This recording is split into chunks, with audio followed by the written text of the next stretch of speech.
নবদ্বীপের mini blog দেওয়া আমার এখনও শেষ হয়নি, মাঝখানে একটু ব্রেক নিয়েছিলাম। তারপর আবার তোমাদের সাথে চলে এলাম নবদ্বীপের মিনি ব্লগ নিয়ে। পরমাতলা মন্দির থেকে বেরিয়ে আমরা গেছিলাম নরহরি ধামে। এখানে রয়েছে ভারতের সবচেয়ে বড় শ্রী চৈতন্য মহাপ্রভুর মূর্তি বা বিগ্রহ। এখানে ঢুকতেই প্রথমে 10 টাকা টিকিট লাগবে। গুহার ভেতর দিয়ে এটার প্রবেশ।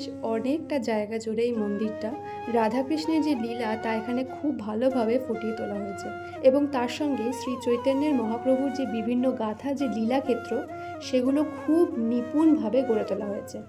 এটা হচ্ছে নরহরি ধামের মিউজিয়াম। এখানেও কিন্তু রাধাকৃষ্ণের প্রত্যেকটা লীলা খুব সুন্দর করে ফুটিয়ে তোলা হয়েছে। তার সাথে রয়েছে জগন্নাথ দেবেরও খুব সুন্দর মূর্তি। আর এই দেখো, এত সখীর মাঝে দাঁড়িয়ে আছে আমাদের কানা। আর এই গোপাল ঠাকুরটা তো আমার ভীষণ সুন্দর লেগেছে। পাশেই আছে নরসিংহ। তোমরা হয়তো অনেকেই জানো এটা বিষ্ণুর চতুর্থ অবতার। নরহরি ধাম তোমাদের কেমন লাগলো আমাকে অবশ্যই কমেন্টে জানিও। রাধে রাধে।